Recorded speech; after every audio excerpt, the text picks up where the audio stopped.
बता लिया अपने आप को, वो मर चुका।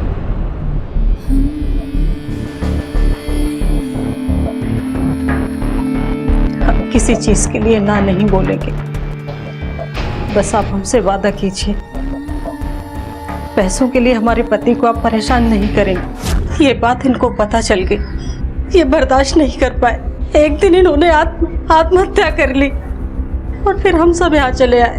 तो आपको आनंद पवार के खिलाफ कंप्लेंट फाइल करनी चाहिए, उसको उसके किए की सजा मिलनी चाहिए। क्या फायदा कंप्लेंट करके, ऊपर वाला है ना, देगा उसे उसके कर्मों की सजा।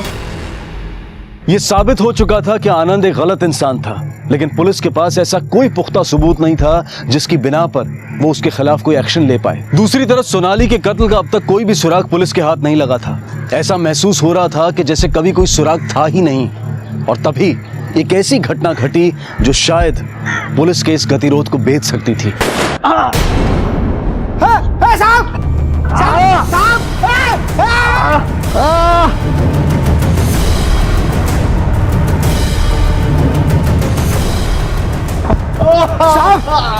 साहब, मैडम, साहब एम्बुलेंस। चाली नहीं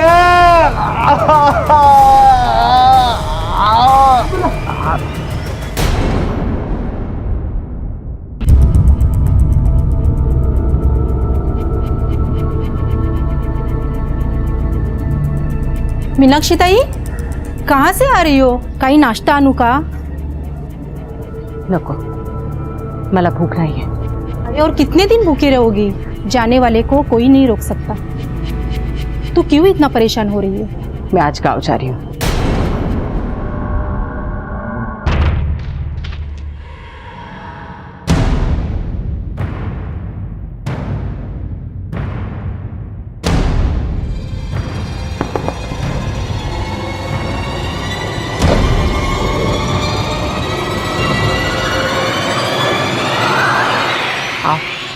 इंस्पेक्टर साहब, गोली कॉलर बोन के पास लगी थी, लेकिन ऑपरेशन सक्सेसफुल रहा। आनंद पवार अब खतरे से बाहर है। और ये बुलेट जो मरीज की बॉडी के अंदर से रिकवर हुई है।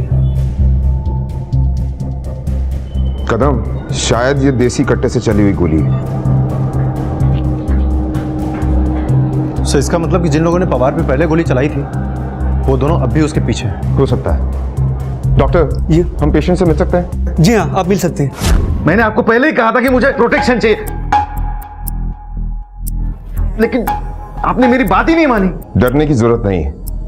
वैसे भी तुम हॉस्पिटल में हो, और अगर उन लोगों ने तुम पर दोबारा हमला करने की कोशिश की तो डॉक्टर है ना यहाँ पर। मैं तो तुमसे यही कहूंगा कि कुछ दिनों के लिए तुम हॉस्पिटल में ही रहो। यहाँ मेरी ये हालत हुई और आप मुझे जोक सुना रहे हैं। सुना नहीं रहे हैं, बता रहे हैं।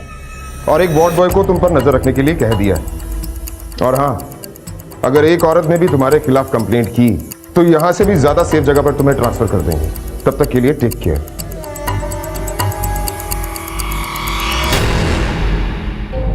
कदम सर, सिविल में यहां कांस्टेबल तैनात करो।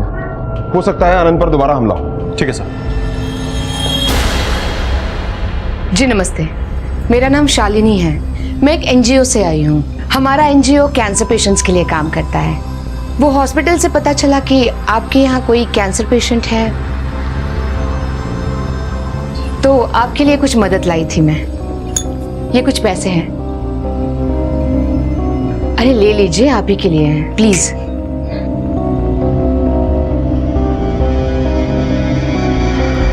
वैसे इन पैसों का क्या करना है ये आप लोग ही डिसाइड कीजिए। अपनी बेटी को बचाइए या फिर उस बीमारी को ही खत्म कर दीजिए जो आपका घर उजाड़ रही है।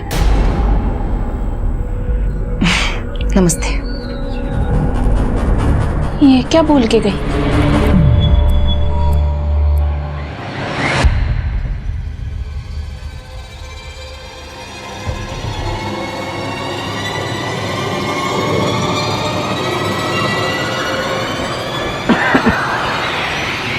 आनंद पवार कौन से रूम में है? सीढ़ी से ऊपर जाके राइट। Thank you.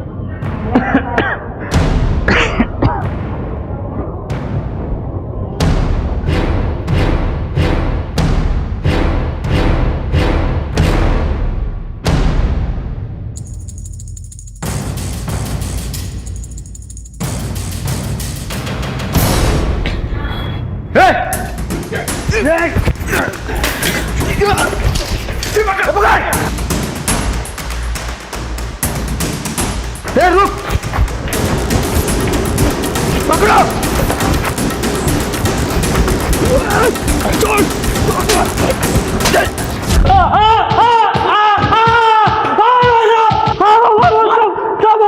सब इसके पर से ये आधार कार्ड मिला है। इसका नाम प्रकाश झंडे है। कदम सर, इसका प्रेजेंट पास्ट फ्यूचर सब पता करो। अगर स्पारी किलर का एक भी क्लू मिल गया ना, फिर देखते हैं ये आदमी कैसे मुंह नहीं खोलता।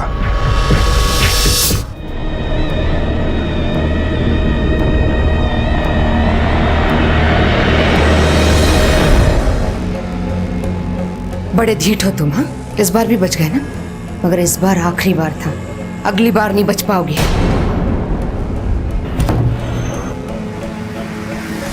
सर, ये प्रकाश झंडे नागपुर का मोस्ट वांटेड क्रिमिनल है, लेकिन इसमें भी खास बात यह है सर कि ये मीनाक्षी का सगा भाई है और सोनाली का सगा मामा। इसका मतलब आनंद के घर के बाहर जो हमला हुआ और जो हॉस्पिटल में हमला हुआ, उसके पीछे मीनाक्षी का हाथ था। हाँ शायद प्रकाश माझा भाव है। मुझे पता है नागपुर में उसने क्या क्या कारनामे किए। सोनाली के जाने के बाद उसने मुझे फोन किया था, मैंने उसे सब बता दिया। लेकिन साहब, मैंने उसको नहीं बोला किसी को मारने के लिए। वो कल भी आया था, वो बोल रहा था कि हाँ, मैंने ही गोली मारा उसको। निशाना थोड़ा सा चूक गया ना, इसलिए बच गया साला। अब कल देख, उसके ना खोपड़ी में ही गोली उतारेगा मैं। मैंने तुझे मना किया था ना कुछ भी करने से। तेरी इसी गुंडागर्दी की वजह से मैं सोनाली को मुंबई लेकर आई, और अब अरे लेकर आई थी तो फिर कहाँ गई सोनाली, बोलना। वो साला आनंद पवार की लोंडियाबाजी की वजह से मेरी भांजी मर गई है। देख भाई, मुझे भी सोनाली के बारे में उतना ही दुख हुआ है जितना कि तुझे हुआ है। बदला तो मैं लेके रहेगा, छोड़ेगा नहीं उसको मैं। दिलचस्प कहानी देखने के लिए हमारे चैनल को सब्सक्राइब करें और बेल आइकॉन दबाना न भूलें।